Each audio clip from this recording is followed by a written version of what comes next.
Engineer نے علماء اکابرین کا واقعہ بتایا ہے. کتاب تذکرۃ الرشید سے حوالہ بھی دیا ہے کہ حضرت رشید احمد گنگوہی اور حضرت قاسم نانوتوی لیٹے ہوئے تھے, ایک دوسرے کے سینے پہ ہاتھ پھیرا تو انہوں نے کہا میاں لوگ کیا کہیں گے, تو جواب دیا کہ کہنے دو. تو دونوں ہم جس پرستی ہم کر رہے تھے معاذ اللہ. دیکھو انجینئر کا ہو گیا دماغ خراب, اور انجینئر کی ایک ویڈیو شائع ہوئی ہے, اس کے پتہ چلتا ہے کہ کون کیا کر رہا تھا. پرانی ویڈیو ہے اس کی, آپ دیکھ لیں. وہ میں کیا بولوں, ہمیں تو یہ باتیں کرتے ہوئے بھی برا لگتا ہے. میں نہیں کہہ رہا کہ وہ جس طرح پرستی کر رہا تھا, میں ایسا الزام نہیں لگا رہا. تو کچھ لوگوں نے شائع کی ہے یہ جو واقعے سے جتنی غلط فہمی ہو رہی ہے نا, انجینئر کی اس ویڈیو سے اس سے زیادہ غلط فہمی ہوگی اور انجینئر پہ الزام لگے گا, لیکن ہم اس کی تعویل کرتے ہیں. سمجھ رہے ہو؟ میں ایک بات کہتا ہوں, اگر یہ دونوں معاذ اللہ ہم جس پرستی کر رہے ہوتے, دونوں بڑی عمر کے لوگ, بڑی بڑی داڑیاں, تو کیا نقل کفر نباشت. اور کیونکہ اس نے خود یہ بحث اٹھا دی ہے نا, تو ہمیں تو شرم آ رہی ہے یہ بحث یہاں اس صفائیاں بیان کرتے ہوئے بھی. تو کیا لڑکوں کی کمی تھی اس زمانے میں؟ ہم جس طرح پرستی کرنے والا کیا اتنی بڑی بڑی داڑیوں والے آدمی کو تلاش کرتا ہے اس کام کے لیے, اور پھر وہ یہ کر کے کتاب میں لکھیں گے بھی ہے بھائی. یہ خالصتاً ایک مذاق کا واقعہ ہے جو ان کے کسی شاگرد نے لکھا کہ دونوں لیٹے ہوئے ہیں, مذاق کر رہے ہیں ایک دوسرے کے, جیسے ہوتا ہے نا بے تکلفی کا مذاق لوگ کر رہے ہوتے ہیں, فحش مذاق بھی کرتے ہیں ایک دوسرے کے ساتھ بے تکلفی میں. وہ ایک محض مذاق کا واقعہ ہے. لکھنے والے کا مقصد یہ تھے کہ اتنے فری تھے کہ اس قسم کے فحش مذاق بھی آپس میں کر لیا کرتے تھے.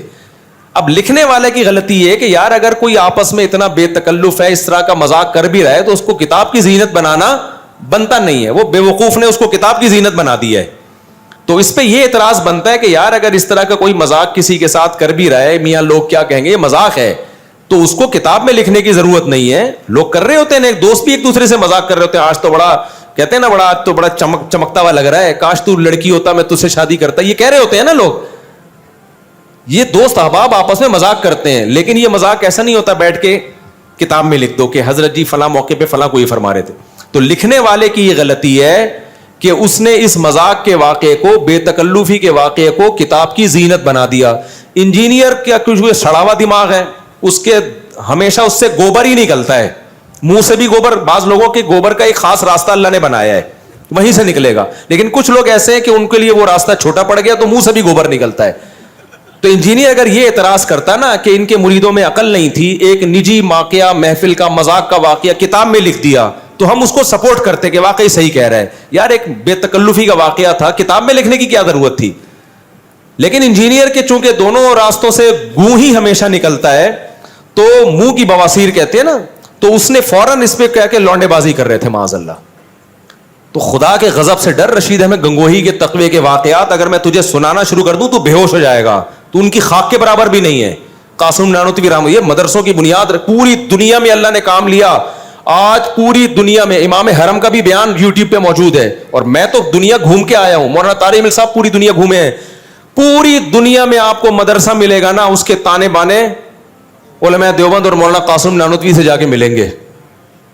اگر خدا نخواستہ وہ یہ ہوتے, اتنی اللہ ان کے عقیدت لوگوں کے دلوں میں بٹھاتا, ان کے شاگرد اتنی بڑی بڑی قربانیاں دیتے.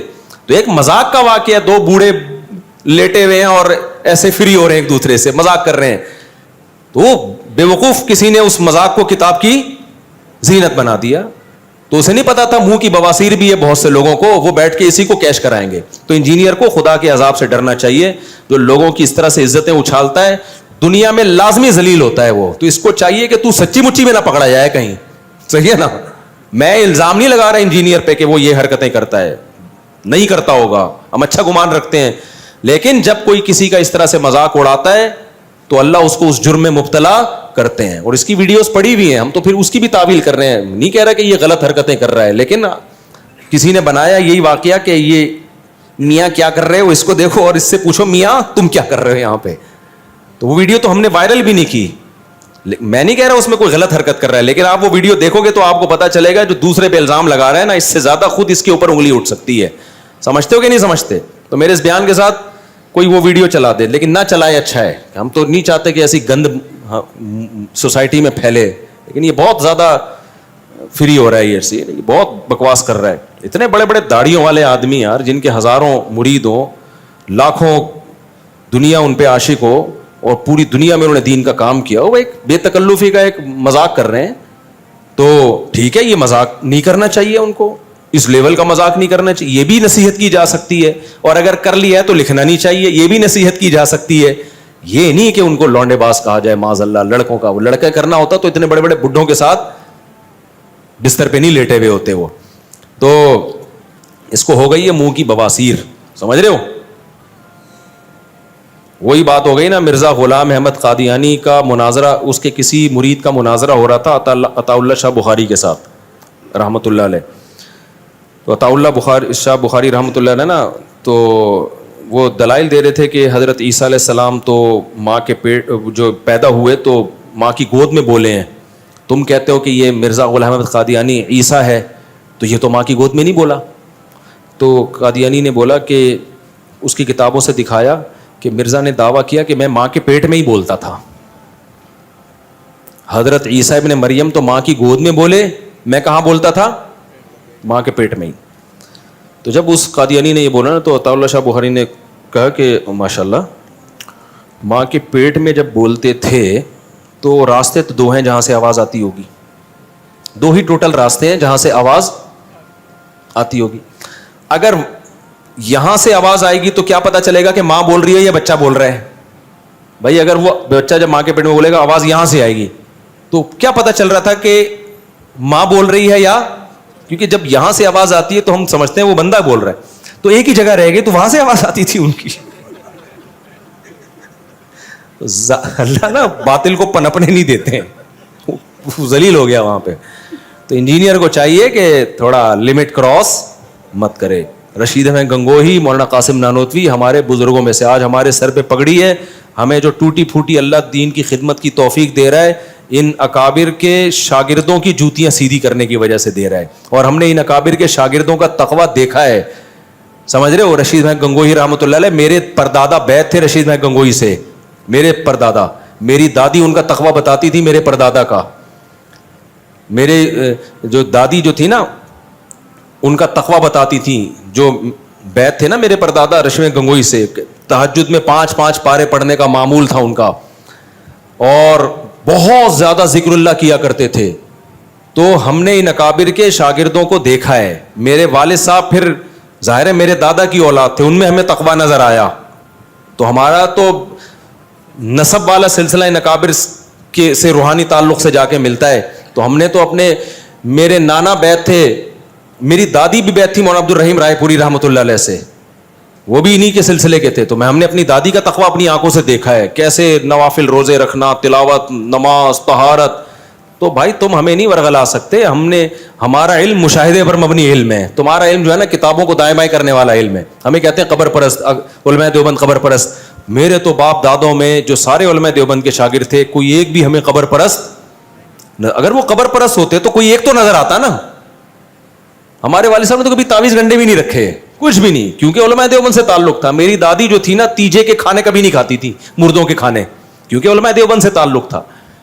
کبھی نہیں کھایا انہوں نے میت کا کھانا.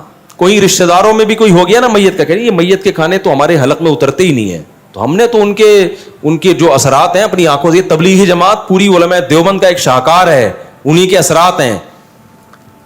تو کسی کے اثرات کو دیکھ کے اندازہ لگایا جاتا ہے اس کے اکابر کیسے ہوں گے. تو آؤ ہم سے ہمارے عقیدے پوچھو, ہم بتائیں گے آپ کو, تو آپ کو لگے گا کہ خاندانی عقیدے ہیں, یہی ہیں عین اسلام, ٹھیک ہے نا.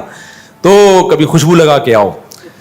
تو انجینئر کو ہے منہ کی بواسیر, اس کے ہر جگہ سے گند ہی نکلتا ہے, کبھی منہ سے کوئی اچھی بات سننے کو نہیں ملے گی, ہر وقت کیڑے نکالتا رہے گا. اس نے یہ لکھا, اس نے یہ لکھا, تو آیا بھائی دنیا میں اکیلا تو جائے گا جنت میں, باقی سارے کیا کریں گے. اتنے بڑے بڑے دعوے, اور دم کتنا ہے, جب گئے تو مارکیٹ سے شارٹ. ابے یار یہ تو نہیں ہوتا یار, ایسا کرو گے تو کوئی بھی نہیں آئے گا. چلو پھر تم لوگ چھڑ دیتے ہو. اگر کوئی کسی نبی کو محمد صلی اللہ علیہ وسلم سے افضل کہے تو مسلمان کہلائے گا. مولانا طارق ملک صاحب کہتے ہیں کہ غیر مسلموں کی خوبیوں کی کیا لکھا ہوا ہے, میں ان کو مبارکباد دو تاکہ وہ ہم سے متاثر ہوں, ان کی خوشیوں میں ان کی خوشیوں میں مبارکباد دے سکتے ہیں, لیکن ان کے مذہبی تہواروں میں مبارکباد نہیں دے سکتے. سمجھ رہے ہو؟ ان کسی کی غیر مسلم کی شادی ہو گئی, بچہ ہو گیا, پاس ہو گیا, اس میں مبارکباد دو. مذہبی تہوار میں آپ ان کے ساتھ شرکت, مذہب کی ایک لکیر ہے, اگر وہ باؤنڈری بھی کراس ہو گئی تو اسلام اور غیر اسلام خلط ملط ہو جائے گا. یہ نہیں ہو سکتا. سمجھتے ہو گے نہیں, ہماری عیدیں دو ہیں, ہاں وہ منا رہے ہیں, ان کو منانے دو آپ. اب باقی کسی نبی کو محمد صلی اللہ علیہ وسلم سے افضل کہے تو مسلمان کہلائے گا, اس سے پوچھا جائے گا کیوں کہا ہے, دلائل اس کو پیش کیے جائیں گے. اگر متواتر دلائل کا انکار کرے تو پھر کافر ہے, اگر تعویل کر رہا ہے تو پھر گمراہ ہے, کافر نہیں ہے. سنا ہے باہر کے کھانے سے بچنا چاہیے کیونکہ پکوان صفائی اور تقوی کا خیال نہیں کرتے. پاکستان میں غیر مسلم بھی مرغیوں کا گوشت بیچتے ہیں, حلال ذبیحہ کا خیال نہیں کرتے, مگر آپ کے تو باہر کھانے کی تعریفیں اور ولاگ آتے ہیں. میں باہر حلال کھاتا ہوں میرے بھائی جا کے. اچھا, باہر سے مراد یہیں باہر.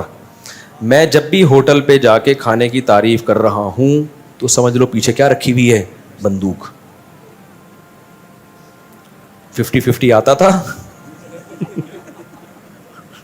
اس میں وہ کمنٹری کر رہا ہے کہ سلیم اللہ بہت اچھا ہاکی کھیل رہا ہے, بہترین. لوگ کہہ رہے ہیں سلیم اللہ تو کھیل نہیں رہا صحیح طریقے سے, کہہ رہے نہیں سلیم اللہ بہترین, سلیم اللہ واہ کیا شاٹ ماری ہے سلیم اللہ نے, اور سلیم اللہ. لوگ اٹھ کے بھاگنے لگے. لوگوں نے کہا ہم جا رہے ہیں, اس نے کہا تم جہنم میں جاؤ, سلیم اللہ بہترین کھیل رہا ہے.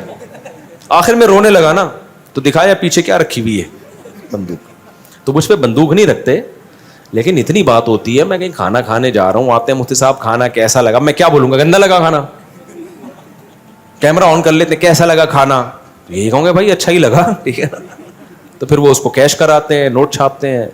تو بس یہ ہے, میں کمرشل نہیں ہوں. ابھی مجھے دعوت آئی بھی ایک بہت بڑے ہوٹل کی افتتاح کی بیرون ملک میں, میں جاؤں ربن کاٹوں, میں لاکھوں روپے کما کے آ جاؤں گا.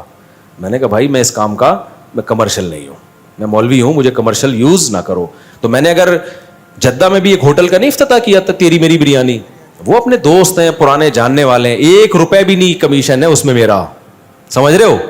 وہ تو تیار تھے کہ بھائی آپ کا بھی اس میں شیئر ہوگا. ہمیں نہیں چاہیے بھائی, ہم کمرشل یوز نہیں ہونا چاہتے کہ ہم بریانی کا افتتاح کریں, ماشاءاللہ بہت اچھی بریانی, پھر جب بریانی بک رہی ہے تو 15% کمیشن یہاں آ رہا ہے. یہ غیر اخلاقی. جائز ہے علماء پہ سوٹ, یہ جو اداکار فنکار اور اس دوسرے جو مشہور لوگ ان پہ سوٹ ہو.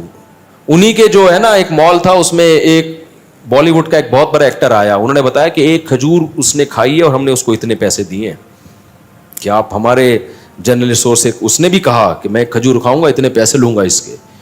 اور وہ کمرشل کہتے ہیں ہم دیتے ہیں کیونکہ اس 1 کھجور میں جتنا پیسہ دیں گے نا اس سے 20 گنا ہم زیادہ کما لیتے ہیں.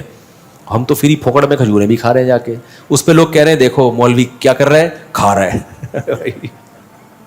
تو اس لیے میں اگر کہیں افتتاح کر رہا ہوں تو کسی تعلق کی بیس پہ کر رہا ہوں, اس میں ہمارا کمیشن نہیں ہوتا. تو وہ چونکہ دوستی تھی ہم نے کاٹ دیا جا کے. تو اس کے یہ ہوا کہ اخلاقی طور پر ایک بریانی کی پلیٹ ہمیں فری میں مل گئی. اب یہ تو ظاہر ہے اتنا تو ہوتا ہے نا کہ یار آیا بندہ تو ایک فری میں کھلا دو. وہ بس فری کی 1-2 بریانی کھائی ہوں گی, باقی دوستی یاری میں تو ہوتا ہے نا. تو دوست خاندانی ہم نے پالے ہوئے ہیں, یہ ضرور ہے کہ چھوٹا موٹا دوست, ہم غریب پالے ہوئے ہیں دوست, لیکن خاندانی. امیر بھی ہیں, غریب بھی ہیں, متوسط بھی, ہر طرح کے ہیں, لیکن دوست کے لیے خاندانی ہونا کیا ہے, ضروری. اگر پتہ چل جائے نا غیر خاندانی ہے, مجھے کیش کرا رہا ہے, پھر نہیں پالتا میں.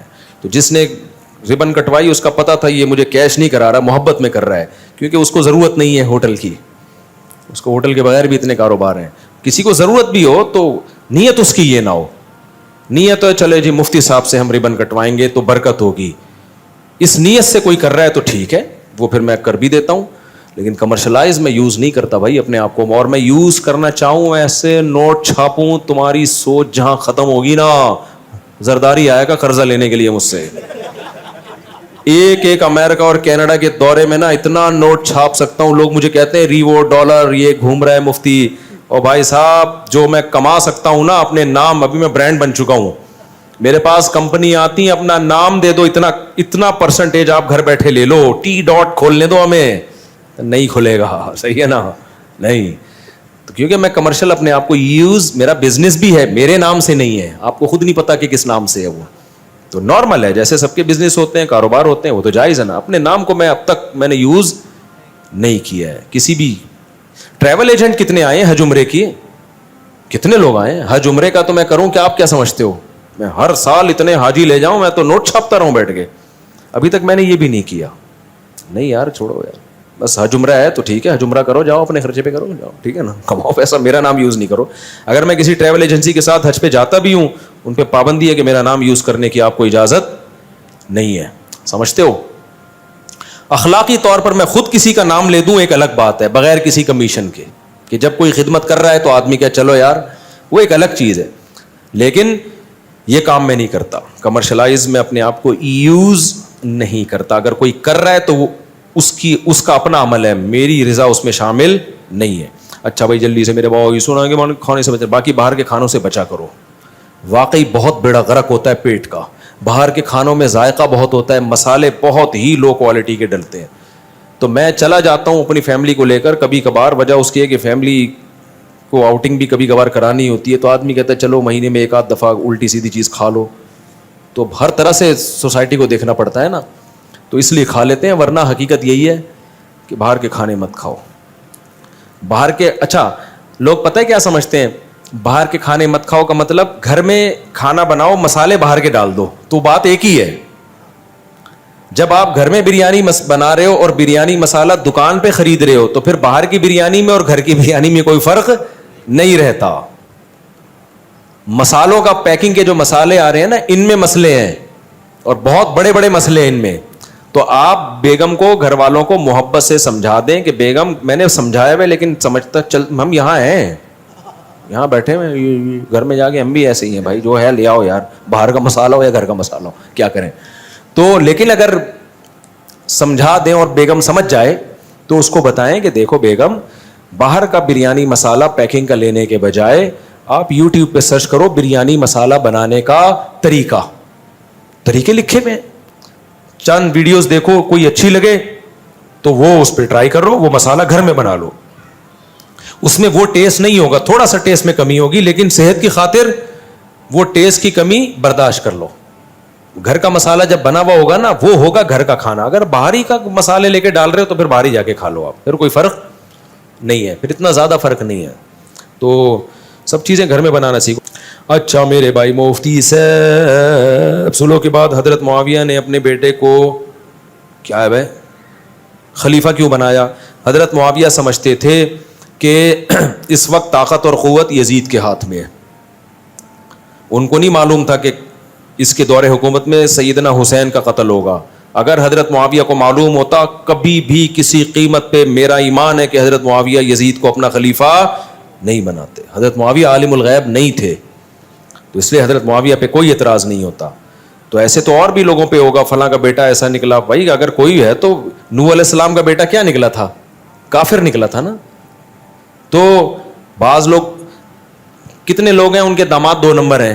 ہم کہتے ہیں یار تم نے ایسے شخص کو بیٹی کیوں دی جو 2 نمبر, کہہ رہے ہیں ہمیں نہیں پتا تھا یار. تو حالانکہ داماد کے انتخاب میں تو کتنا سوچ سمجھ کے انتخاب کیا جاتا ہے, تو خلیفہ کے انتخاب میں غلطی نہیں ہو سکتی کیا؟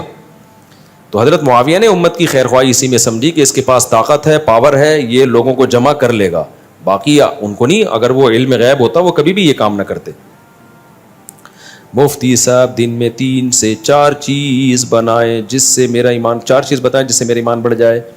نماز, قرآن کے علاوہ دعاؤں کو فوکس کرو, دعا مانگنے میں دل لگاؤ.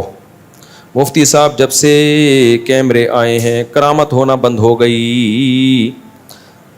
یہ بیکار باتیں یہ ایتھیسٹ لوگ کرتے ہیں کہ جب سے کیمرے آئے ہیں کرامتیں بند ہو گئی. ان کا جواب دیا کرو کہ جب سے کیمرے جادو ہیں بندروں نے انسان بننا بھی بند ہو گیا. کہیں بھی نظر نہیں آ رہا کوئی بندر انسان بنتا ہوا. کوئی تو ہونا, ایک آدھ تو واقعی اتفاق سے ہو جائے نا, بندر تھا صبح اٹھا یا تھوڑا سا انسان بننے کے پروسیس سے گزرنا شروع ہو گیا ہو. ایک صاحب کہتے ہیں کہ ہمیں اہل حدیث کے برحق ہونے کی سب سے بڑی دلیل یہ ہے کہ دیوبندی بریلوی اہل حدیث ہو جاتے ہیں, لیکن اہل حدیث کبھی دیوبندی بریلوی نہیں ہوتا. تم لوگ خود مجھے فرقوں کے نام لے لے کے نا پھڈوں میں ڈال رہے ہو. بعض اہل حدیث, میں اہل حدیثوں کا احترام کرتا ہوں, ان کے بارے میں جو میرا موقف ہے کئی بار بیان کر چکا ہوں, لیکن یہ جو اہل حدیث دعویٰ کرتے ہیں نا کہ دیوبندی تو اہل حدیث ہو جاتا ہے, اہل حدیث دیوبندی نہیں ہوتے, یہ مشاہدے کے خلاف ہے. کبھی خوشبو لگا کے آؤ, میں آپ کو بتاؤں گا بہت سارے اہل حدیث تھے جو کیا بن گئے, دیوبندی بن گئے. ابھی پرسوں میری بندے سے ملاقات ہوئی, اس کا پورا خاندان اہل حدیث ہے, خود بھی اہل حدیث تھا, تو وہ ادھر کنورٹ ہو گیا, فقہ حنفی کو فالو کر رہا ہے. تو یہ, اور ایسے بھی ہوتا ہے کہ کچھ ادھر چلے جاتے ہیں. تو ایسے نہیں کہ آپ کو جب تک نالج نہ ہو آپ بیٹھ کے دعوے کرتے رہو. ہم نے کسی عالم سے سنا ہے کہ اگر کوئی صبح کی سنت پڑھ رہا ہو اور اسی دوران جماعت کھڑی ہو جائے تو وہ نماز توڑ کر جماعت سے نماز پڑھے. نہیں، ایسا نہیں ہے بھائی. فجر کی 2 سنتیں مکمل کر لے. مفتی رشید احمد خورشید صاحب نے اس پہ کلپ بھی ریکارڈ کروایا ہے, میں بھی کسی وقت کلپ ریکارڈ کروا دوں گا. اگر کسی اور ملک میں جنگ ہو جیسا کہ فلسطین میں تو ہمیں کہاں جانا چاہیے؟ ماں باپ کی اجازت ضروری ہے, اور اگر خدا نخواستہ ہمارے ملک میں جنگ ہو, اپنے ملک میں جنگ ہو, تو کیا ماں باپ کی اجازت ضروری ہے؟ ہم نے سنا ہے کہ اگر اپنے ملک میں جنگ ہو تو ماں باپ کی اجازت ضروری نہیں. دیکھو فلسطین میں جہاد فرض ہے, فرض عین ہے, لیکن جانے کا راستہ نہیں ہے, کیونکہ قریب میں جو اسلامی ممالک ہیں انہوں نے ہی بارڈر بند کیا ہوا ہے. تو کوئی بھی تحریک ایسا نہ ہو کہ آپ کے جذبات سے کھیل کے آپ کو کسی مصیبت میں ڈال دے. بعض تحریکیں اٹھتی آؤ ہم تمہیں پہنچاتے ہیں, وہ آپ کو ایک مصیبت میں ڈال دیں گے. تو بات یہ ہے نا کہ جہاد تو فرض ہے, لیکن کریں کیسے؟ راستہ نہیں ہے کہیں کسی بھی طرف سے پہنچنے کا. لوگ یہاں سے افغانستان جاتے ہیں, وہاں سے ایران نکلتے ہیں, ایران پکڑ لیتا ہے ان کو, افغانستان پکڑ لیتا ہے, تو کہاں سے جاؤ گے آپ؟ یا تو سلیمان علیہ السلام والا جن منگواؤ, وہ آپ کو اٹھا کے اندر رکھ کے آ جائے, پھر آپ جاؤ. پھر ماں باپ سے اجازت بھی ضروری نہیں ہے. باقی اپنے ملک پہ کوئی غیر حملہ کرتا ہے تو پھر جو ملک میں دفاع کرنے والی عسکری قوتیں ہیں, اگر وہ کمزور پڑ جائیں اور وہ مطالبہ کریں عوام سے کہ تم بھی لڑو, تو پھر عوام پہ بھی فرض ہو جائے گا. بہت بس کرو یار, بہت زیادہ ہو گیا, جلدی سے بس یہ نمٹا دیتے ہیں یار. غلطی سے کسی کو قتل کرنے کی کیا سزا ہے؟ دیکھو آپ مار رہے تھے, بلی لگ گئی کس کو؟ انسان کو, اور مر گیا, تو اس کی سزا یہ ہے, سب سے پہلے بات دیت. 100 اونٹوں کی قیمت بنتی ہے, اور سونے میں بھی کچھ رقم بنتی ہے, وہ مجھے اس وقت یاد نہیں ہے, کروڑوں روپے بنتے ہیں دیت کے. لیکن وہ اکیلے آپ پر نہیں ہے. آپ جس دفتر میں, جس ادارے میں جاب کرتے ہو, اس کے تمام امپلائیز پہ وہ ڈیوائڈ ہوگی 3 سال میں, ان کی تنخواہوں سے کاٹی جائے گی. جو قتل خطا میں جب دیت دینی پڑتی ہے, تو جہاں آپ جاب کر رہے ہو, جس بھی ادارے میں, جس بھی کمپنی میں, ان لوگوں پہ ڈیوائڈ ہوتی ہے وہ جو آپ کے ساتھ مالی معاملات میں شریک ہیں. سمجھتے ہو؟ کیونکہ اس کی کیا غلطی ہے, اس کو تو پورے کروڑوں اس پہ تھوڑی ڈالے جائیں گے. تو وہ ہر مہینے, سعودی عرب میں یہ پورا سیٹ اپ موجود ہے. سعودی عرب میں کوئی قتل خطا ہوتا ہے تو وہ سارا جو ہے نا ان کے عاقلہ پر دیت, ان کو عاقلہ کہتے ہیں, ان کے عاقلہ پہ دیت آ جاتی ہے, اور وہ مقتول کے وارثوں کو مل جاتے ہیں. اکیلے قتل کرنے والے پر نہیں آتا, کیونکہ جان کر نہیں کیا, جیسے ایکسیڈنٹ میں بندہ مار دیا. اس پر جو سزا ہے کہ دیت ہوگی جو سب میں ڈیوائڈ ہوگی, خود اس اکیلے پہ نہیں ہوگی. اور دوسری ہے 60 لگاتار روزے, یہ آپ کو خود رکھنے پڑیں گے, تاکہ آئندہ آپ گاڑی چلانے سے پہلے احتیاط کریں. تو 60 روزے لگاتار. وہ جو صاحب آئے تھے نا یوں کر کے, ان سے بندہ بائک پہ یوں اور گیا تھا, میں نے کہا دیکھ لو, اگر وہ مر گیا ہے نا تو 60 روزے آپ پہ لازم ہے. غلطی کس کی تھی؟ رانگ سے آپ جا رہے تھے. میرا خیال ہے اللہ نہ کرے کہ وہ مرا ہو بھائی.